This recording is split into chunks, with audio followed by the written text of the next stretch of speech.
Hey everybody, welcome to my channel. My name's Lee. You're watching Dark Roots Creations, and this is my April new releases anticipated reads.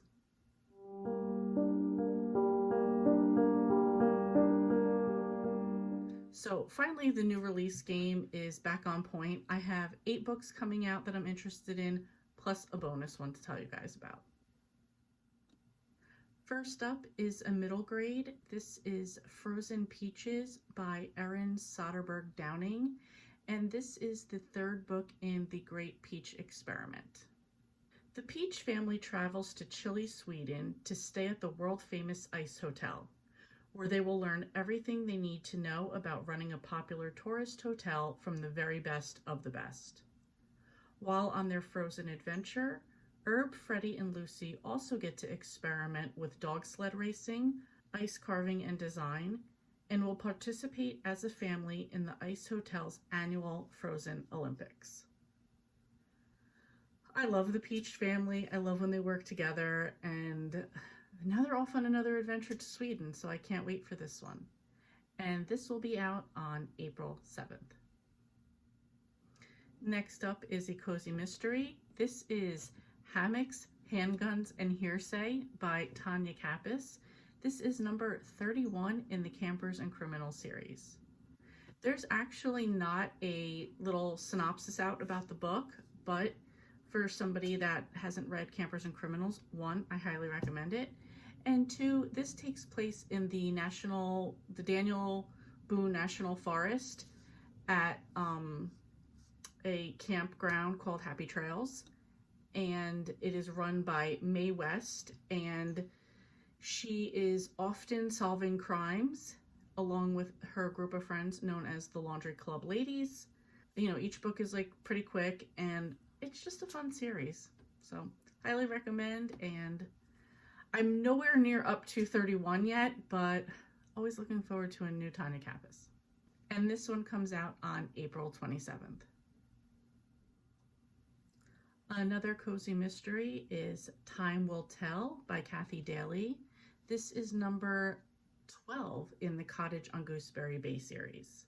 Ainsley is hired to help solve a cold case after her client buys the contents of a storage garage during an annual auction and finds a hidden clue to a long, cold mystery. So that's just a short synopsis about the book.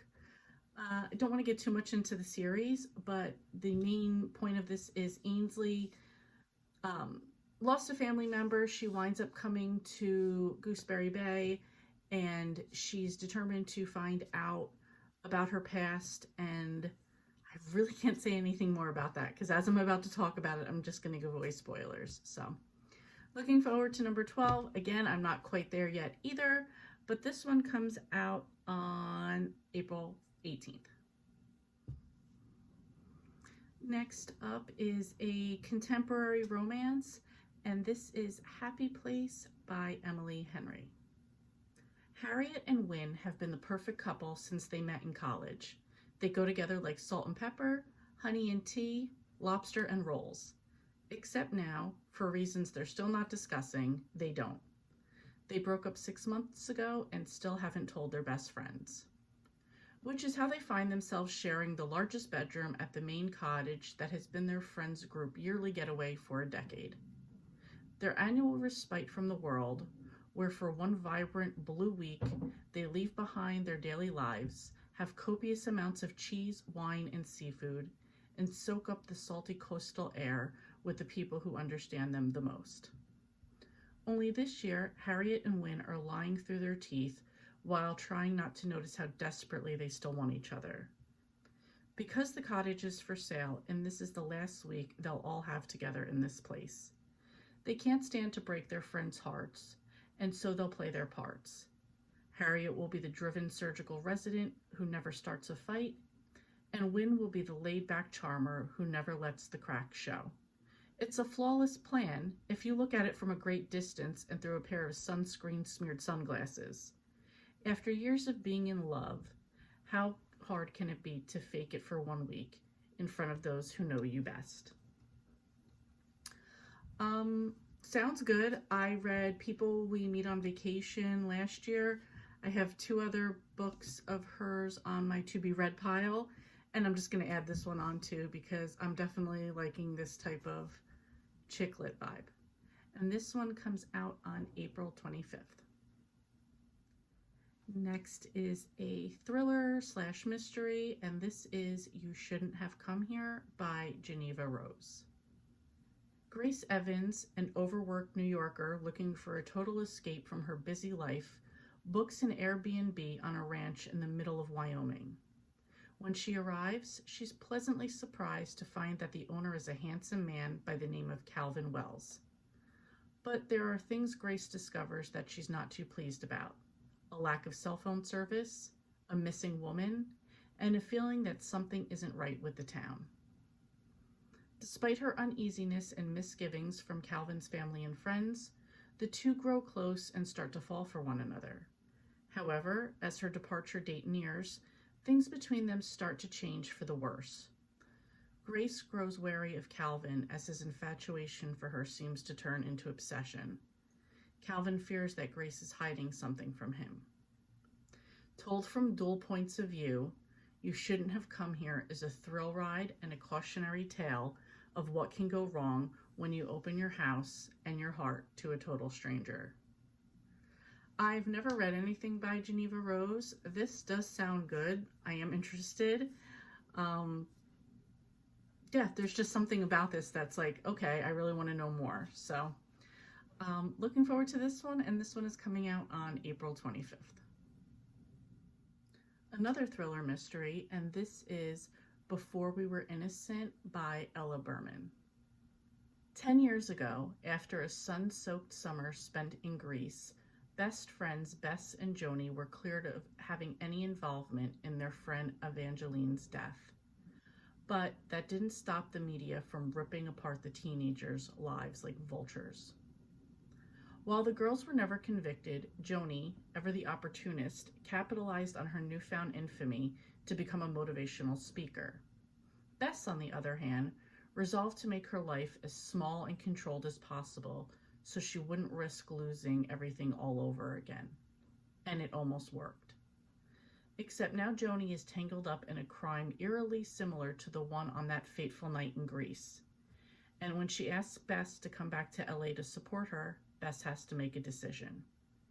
Is it finally time to face up to what happened that night, exposing herself as the young woman she once was and maybe still is?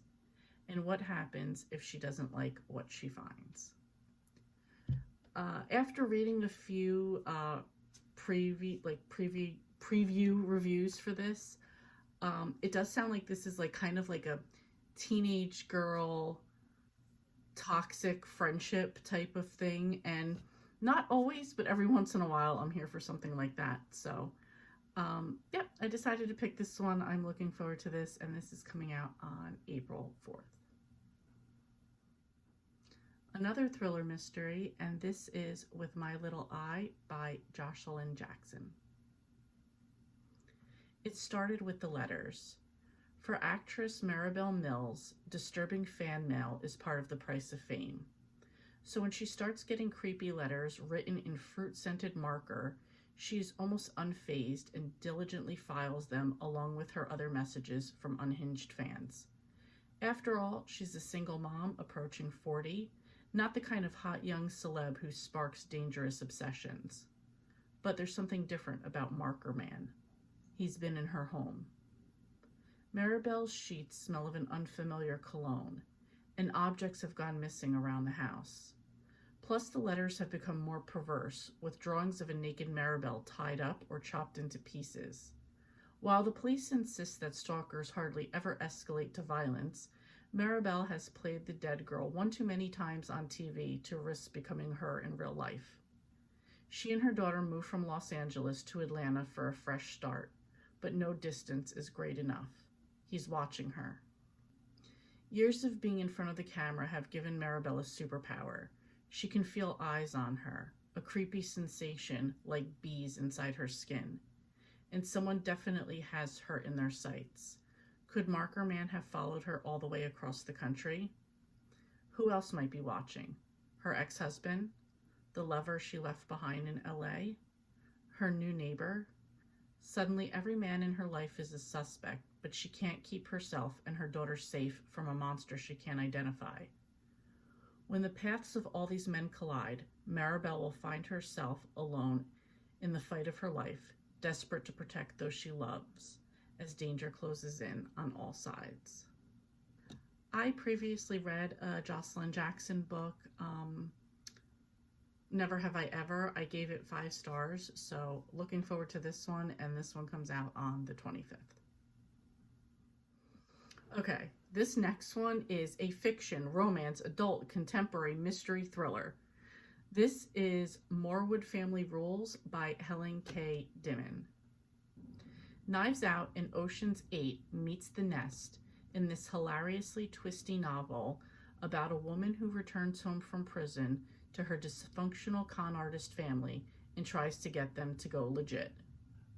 One day a con man met an heiress, wooed her, married her, had 2 kids, and kept on conning. Jillian MOOREWOOD is the oldest child from that meet-cute gone wrong marriage. The stable one, the sensible and dependable one. The one who protects and fixes. The one who went to prison to save their sorry butts. Now, 39 months later, she's out and she's more than a little pissed. Finally home, she finds the scheming clan in full family fleecing mode. They all claim they didn't really agree to Jillian's previous go legit or else ultimatum before she went away. They viewed it as a suggestion, then ignored it. So, business as usual. But Jillian is done with the lies and the fakery. She demands the whole messed up crew cleans up its act, and this time she's not kidding. She has the leverage to make it happen. Problem is, her life is in shambles, but with the help of a great aunt, crooked but lovable, a bodyguard who is a nice surprise after 3 years in prison, and a few allies, all working undercover, Jillian starts to put her life back together. She kicks out a few mooching relatives living under her roof, sets limits on everyone's access to the money, ducks from their various attacks, and sees that if the bodyguard is maybe interested in sticking around for a while. For the first time, she's Jillian MOOREWOOD, her own woman, and she's ready to figure out who she is. Honestly, Knives Out, Ocean's 11, and The Nest, that's all I needed to hear. Absolutely cannot wait for this one to come out, and this comes out on April 25th. And this last one is kind of, I don't want to say an honorable mention. I don't know if everybody will be into this one. It's a YA, which I'm sometimes into, not often. But this one looks really good, so I think I'm going to give it a try. This is Blood Debts by Terry J. Benton Walker. 30 years ago, a young woman was murdered, a family was lynched, and New Orleans saw the greatest magical massacre in history. In the days that followed, a throne was stolen from a queen. On the anniversary of these brutal events, Clement and Christina Trudeau, the 16-year-old twin heirs to the powerful, magical, dethroned family, are mourning their father and caring for their sick mother. Until by chance they discover their mother isn't sick, she's cursed. Cursed by someone on the very magic council their family used to rule. Someone who will come for them next. Christina, once a talented and dedicated practitioner of generational magic, has given up magic for good. An ancient spell is what killed their father, and she was the one who cast it. For Clement, magic is in his lifeline, a distraction from his anger and pain, even better than the random guys he hooks up with. Christina and Clement used to be each other's most trusted confidant and friend. Now they barely speak. But if they have any hope of discovering who is coming after their family, they'll have to find a way to trust each other and their family's magic, all while solving the decade-old murder that sparked the still rising tensions between the city's magical and non-magical communities. And if they don't succeed, New Orleans may see another massacre, or worse. This just sounds really good. I like the idea of like the magic, New Orleans. It is labeled as fantasy, young adult, LGBT, mystery, so also urban fantasy, because one of the previews did say it takes place in modern day times, and that bothered her. Doesn't bother me, so I'm absolutely looking forward to this one. I know this might not be everybody's cup of tea because it is YA. That's fine. That's why I put it as kind of like an honorable mention, and this comes out on April 4th. Anyway, so that's it. Lots of books coming out in April. I'm super excited because this is like a little bit of everything for me, and I'm really looking forward to it. Are any of these books on your list? Have you heard of any of them, or did this make you interested in any of them? If you have a top book coming out in April, please let me know because I would love to hear about it. I'm always on the lookout for new books. Thank you so much for watching, and I will see you next time.